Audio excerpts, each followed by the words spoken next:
que estás en los cielos, te damos gracias una vez más en esta tarde hermosa que nos has dado. Aquí nos has reunido, Padre, por el favor tuyo, Señor, y bajo la guianza de tu Espíritu Santo. A ti te damos la gloria y la honra, Señor, y te rogamos, apresura tu reino. Amén y amén. Gloria a Dios. Entonces, la pregunta es, ¿por qué el camino hacia la puerta dorada está bloqueado? Lo que hemos estado en Israel, pues pudimos ver esto realísticamente. Aquí lo está viendo a través de una foto. La foto no es muy antigua, esta foto es reciente, y está mostrando esa famosa puerta dorada, lo que en inglés llaman el Golden Gate, o la puerta del este, la puerta oriental. Nosotros aquí, si miramos hacia esa dirección, ese es el este. Entonces sería como decir que esa pared representa la puerta dorada, la puerta del este. Pero ¿por qué esa puerta es tan significativa? ¿Qué es lo que pasó con esa puerta? ¿Por qué la sellaron? Y aún más, ¿por qué establecieron un cementerio justo al frente de esa puerta, sabiendo que ningún sumo sacerdote podría entonces pasar por ahí y menos pisar esa tierra? Porque no les es permitido a ningún sumo sacerdote acercarse a los muertos o a un cementerio donde hay huesos de personas muertas ahí. Amén. Entonces, ¿por qué el camino hacia la puerta dorada está bloqueado? Según el pensamiento judío, habían dos rutas para llegar a esa puerta. Uno era el camino del arrepentimiento y el camino de la misericordia. Qué curioso, porque a través de estas palabras el Señor todavía nos sigue hablando a la mente judía y a cualquier persona que quiera entenderlos y trate de entender los designios de Dios. Obviamente ese camino de arrepentimiento ya fue establecido por Cristo Jesús, el Mesías. Todo aquel que se arrepienta de sus pecados y venga a Cristo Jesús podrá entrar no solo por la puerta dorada, sino entrar por las puertas celestiales al reino de los cielos. Pero quedó un camino, el camino de la misericordia. Es como si Dios ya estableció ese camino de arrepentimiento a través de Cristo, y el mismo Cristo está teniendo misericordia para con el pueblo de Israel, para que cuando estas cosas comiencen a suceder, el pueblo de Israel halle también misericordia y ellos también puedan mirar al que traspasaron y todo Israel sea salvo. Entonces no está de más decir que ese pensamiento judío también puede aplicarnos a nosotros, a la manera en que nosotros pensamos.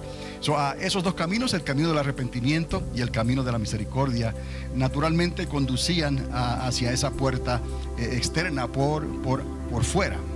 Para el cristianismo es por donde el Cristo ya entró la primera vez. Entonces, históricamente hablando, ya sabemos que esa es la puerta por donde nuestro Señor Jesucristo entró en aquel día triunfante, cuando Él entró al templo montado en un pollino de asna. Ya Él entró por ahí la primera vez. Para el judaísmo, entonces, es por donde entrará en cualquier momento. ¿Por qué en cualquier momento? Porque los judíos están esperando a su Mesías en cualquier momento. Hoy en día solo se puede llegar por la plaza del templo. Y otra vez, los que estuvimos allí, cuando hablo de la plaza del templo, estaremos hablando de la parte de atrás, que no se ve ahí. Ahí vemos el frente, pero la parte de atrás está la plazoleta. No sé si el zócalo sería algo que se puede utilizar para identificar un lugar amplio, ¿no? Entonces, hoy en día solamente se puede llegar a través de la plaza de atrás. Obviamente está cerrada y en el frente está un cementerio. Contemporáneo con Daniel, del mismo tiempo de Daniel el profeta, traemos aquí a Ezequiel ahora en este estudio, porque Ezequiel trajo unas profecías extraordinarias, pero muy poco conocidas, porque no se habla mucho de esto. Pero en el libro del profeta Ezequiel se nos da esta información, donde se habla y se refiere a esas puertas, a la puerta, mejor dicho, la puerta del este, la puerta oriental, la puerta dorada, que no se abrirá, permanecerá cerrada. Eso se encuentra en Ezequiel capítulo 42 del verso 1 y 2, y yo estoy más o menos parafraseando todos esos dos versículos por razón de tiempo y espacio. Así que él dice, él escribió, no se abrirá y permanecerá cerrada. Y también se nos da esta información que es casi una repetición más adelante, que estará cerrada, pero se abrirá el día de reposo. Nosotros que hemos estado estudiando aquí, sabemos que el día del Señor es el día glorioso de ese milenio, donde Él estará reinando literalmente aquí en esta tierra. Entendemos que cuando hablamos de la creación, los primeros 6 días de la creación, y para Dios un día es como 1000 años y 1000 años como un día, y en el pensamiento judío y el pensamiento rabínico y el pensamiento de muchos cristianos como nosotros, pensamos que en realidad el hombre tendrá unos 6000 años en esta tierra. Y cuando hablo de hombre, no estoy hablando de la teoría de la evolución, ni de los dinosaurios, ni de ese tipo de conexión que la ciencia está tratando de hacer, pero nunca ha podido hallar el eslabón perdido. Nosotros creemos sin ningún problema que Adán y Eva fueron creados por Dios a imagen y semejanza de Dios, y que toda la raza humana salió de Adán y Eva, no del espacio, no de microorganismos que pudieran venir en un asteroide congelado, en un cometa, que todas esas cosas hoy en día las están probando. Pero el ser humano no salió de un microorganismo, de un cometa. Si ellos encuentran microorganismos hoy en día en los cometas congelados, está bien. El Dios de nuestro es el Dios de toda la creación. Él creó todo el universo. Pero Adán y Eva fueron hechos por las mismas manos de Dios, utilizando sí el polvo de las estrellas, porque todos procedemos de ese momento en que el universo fue creado en un momento. Pero Dios nos hizo del polvo de la tierra entonces, y nos hizo a su imagen y semejanza. Y nosotros creemos entonces que el tiempo que el hombre ha estado en la tierra, yendo conforme a lo que Él nos ha dado en su palabra, y la suma de la palabra es la verdad, son unos 6000 años. Entonces, entendiendo esto, que Adán y Eva se remontan hacia atrás unos 6000 años, entonces eso va conforme a lo que Dios ya estableció. Un día como 1000 años y 1000 años como un día. Y faltaría entonces el día del reposo. Faltaría entonces ese milenio, esos 1000 años que Cristo mismo establecerá aquí en la tierra, y será un reino de paz. Shalom. ¿Por qué paz? Porque la serpiente antigua estará atado en el corazón de la tierra, y ya el falso profeta y el anticristo habrán sido lanzados al lago de fuego eternamente y para siempre. Entonces entendamos que cuando aquí el profeta nos está hablando primeramente de que no se abrirá y estará y permanecerá cerrada. ¿Por qué cerrada? Porque él dice que por ahí entró el Señor. Y nosotros hoy en día sabemos, por la misma historia bíblica, en los días del profeta todavía Cristo no había venido, pero Cristo vino y entró precisamente por esa puerta. Por eso es que la puerta entonces debe de estar cerrada, porque esa puerta le corresponde a la entrada del Señor. Obviamente la razón por la cual los musulmanes y los islámicos y los turcos y los que son responsables por haber cerrado esa puerta y haber establecido un cementerio justo en la entrada, sabiendo que el sumo sacerdote no va a entrar entonces habiendo un cementerio en la entrada, es porque ellos están considerando otras cosas, tienen otros miedos y otras preocupaciones que vamos a ver más adelante. Pero la razón por la cual la puerta está cerrada es que el profeta lo decretó así. El Señor entró por ella, aunque todavía no había entrado cuando el profeta Ezequiel escribió esas palabras. Pero usted y yo sabemos que hace 2000 años atrás Él entró triunfante por esas puertas. Entonces las razones que hayan sido, pero se cumplió la profecía. La puerta hoy en día está cerrada y usted la puede ver ahí.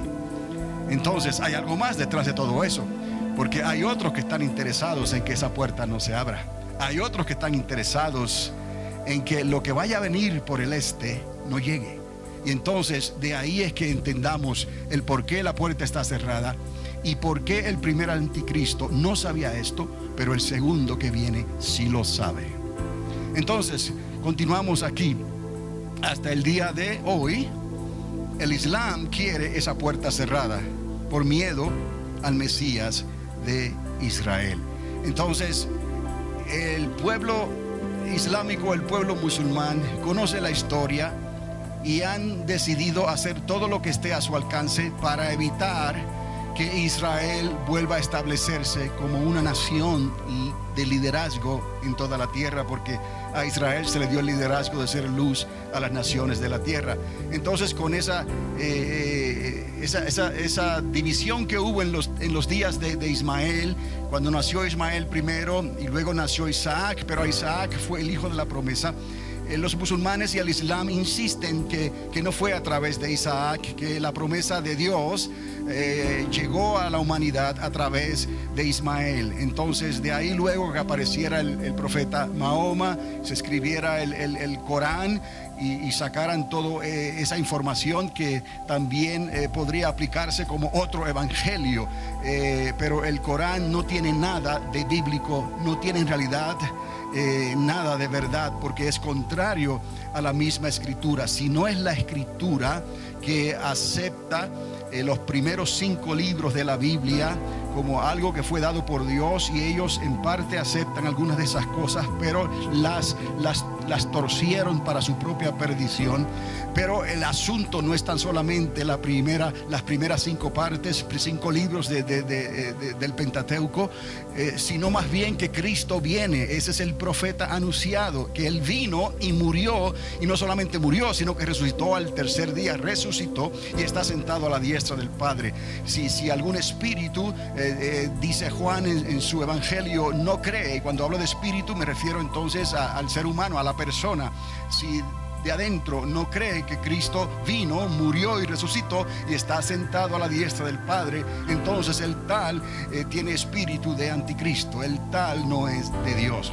Entonces, si creemos esto, creemos toda la palabra, y por lo tanto creemos también que solo hay una verdad, y esa verdad está en la palabra, la Biblia que conocemos hoy como el Antiguo Testamento, el Nuevo Testamento, desde Génesis hasta Apocalipsis. Esa es la verdad, el legado que se nos dejó a nosotros para poder interpretar estas profecías. Por lo tanto, todo lo que estamos haciendo aquí en estos estudios, por eso les dije que históricamente y bíblicamente estaremos hablando la verdad utilizando esa fuente, la única fuente, ni las estrellas ni ninguna otras fuentes que son ajenas y que no son permisibles, no están permitidas al pueblo de Dios utilizarlas.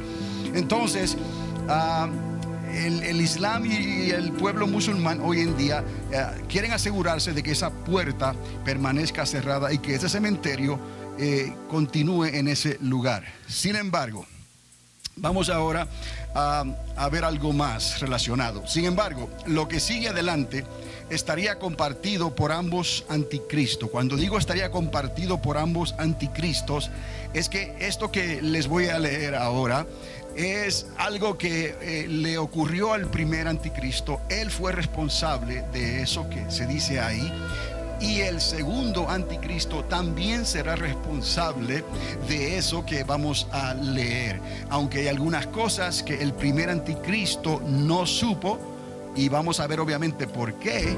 Y hay ciertas cosas que el primer anticristo no pudo hacer o no hizo porque no le correspondían a él hacer esas cosas. Pero el segundo anticristo obviamente sí lo hará. Y como ya estamos preparados en cierta manera con la idea de la semana 70, la última semana, estamos preparados porque entendemos que esa semana es de 7 años, que está dividida en 2 periodos, 2 mitades de 42 meses. Entendemos claramente que habrán 2 profetas que estarán ministrando aquí en la tierra desde el templo, y entendemos también claramente cómo el templo se les permite tenerlos a ellos, pero no la ciudad, porque hay algo que las naciones de la tierra quieren hacer con la tierra y con la ciudad, y estuvieron de acuerdo a ceder el templo al pueblo de Israel sin saber tal vez que estaban cumpliendo los propósitos de Dios. No en balde, tan pronto llega el cambio de gobierno, cuando se llega a la mitad de esa semana y el diablo, el dragón, la serpiente antigua es lanzada a la tierra con su escala, ¿cómo se dice? Sus seguidores, sus ángeles caídos, una tercera parte de los ángeles de Dios. Entonces todo comienza a cambiar drástica y rápidamente. inmediatamente. Hay una transición, esa media hora que ocurre en el punto medio de la semana, y entonces los gobiernos de la tierra tienen que hacer algo, y el dragón y la serpiente antigua entonces tiene preparado entonces a esa primera bestia que sube del abismo, del mar, de las profundidades del océano, pero también tiene otra bestia que sube de la misma tierra, y entre esos dos personajes lograrán establecer un gobierno global que estará repartido en reyes por principalmente toda la Europa, pero por todo el mundo conocido. Esos reyes, esas cabezas, esas diademas, esas coronas son personajes humanos que estarán rigiendo en diferentes países de la tierra durante esos 42 meses, y al final de ese tiempo algo va a ocurrir. Algunas naciones se van a rebelar contra el mismo anticristo y van a querer traer cierto orden según ellos entienden e interpretan las cosas, pero Dios tiene un plan, y es Dios quien ha permitido todo esto. Así que al final del tiempo ocurrirá esa entrega. ¿Cuál entrega? Donde los gobiernos de la tierra le entregan todo al anticristo y se preparan para el conflicto final que terminará en Armagedón o en el valle de Jezreel, y allí habrá grande mortandad y habrá grande pérdida de miles y miles de personas de todas las naciones de la tierra. Serán reunidas en ese lugar, un ejército muy grande, pero preparará el camino entonces para el Cordero de Dios, el león de la tribu de Judá. Entonces lo que sigue adelante estaría compartido por ambos anticristos. Y quiero que vea esto. El primer anticristo no sabía esto, el segundo sí, y la razón es obvia. Entienda usted por qué el primer anticristo no iba a saber de estos planes de la puerta dorada, qué podía pasar, qué iba a venir, quién entró por esa puerta, quién iba a entrar por esa puerta, por la sencilla razón que el Mesías de Israel todavía no había venido. En los días de Antíoco, de esa dinastía de sus padres, de esa dinastía de la familia de los Seleucidas, no se sabía de ese Mesías porque no había venido todavía.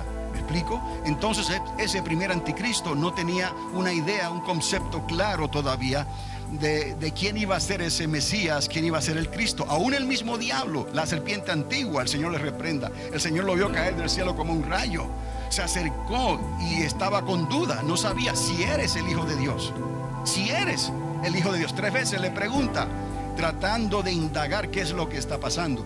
Entonces sepamos aquí que el poder del diablo y sus límites, hasta donde él puede establecer sus límites, está controlado por Dios. Él no puede hacer nada que Dios no le permita hacer. Entonces eso obviamente nos demuestra que nuestro Dios es el único Dios verdadero, que no hay otro, y que Él tiene la solución a todos los problemas, y que si Él dijo que esto iba a ocurrir así, créalo que esto va a ocurrir así. Y por eso Él envió a su único Hijo, al unigénito Hijo de Dios, a Cristo, el Mesías de Israel, el Mesías del mundo, el que va a restaurar no solo la raza humana, sino todo el universo y la misma creación de Dios. Amén. Entonces, la palabra que les voy a leer es dirigida de la misma escritura en el capítulo 11 de Daniel, y dice así: porque vendrán contra él, pronombre personal, es una persona aquí, naves de Quitim, barcos del oeste de Roma. Esa es la primera vez cuando vino el primer anticristo. Y del norte, entonces, es la palabra que se utiliza en este capítulo más adelante, del norte, que viene a ser Siria. La segunda vez, repito, la primera vez cuando estaba el anticristo, el Antíoco, aquella famosa historia del círculo que se le hace alrededor de Antíoco. Fue un general romano el que lo confrontó, porque él estaba muy seguro de su manera de pensar democrática, de que hay que consultar con líderes antes de tomar decisiones. Y este gobernador romano le dijo: espérate un momento, Antíoco, tienes que contestarme ahora, no que voy a preguntarle a mis líderes. ¿Y qué hizo este general romano? Tomó una vara y trazó un círculo alrededor de Antíoco y le dijo: te me quedas ahí y decides ahí mismo. Tienes que salir de tus planes de atacar a Egipto. porque era lo que él quería hacer, atacar a Egipto. Y como se vio confrontado por eso, él tuvo que ceder y no salió del círculo hasta decirle a aquel general romano: está bien, no voy a atacar a Egipto. Pero ¿qué ocurrió? Sabemos la historia. Se enojó tanto que se levantó con todo coraje, con toda furia contra Israel, contra los judíos, y fue al templo. Hizo planes para destruir y cambiar los tiempos y la ley. En esta ocasión Egipto escapa, pero en la ocasión que viene Egipto no va a escapar.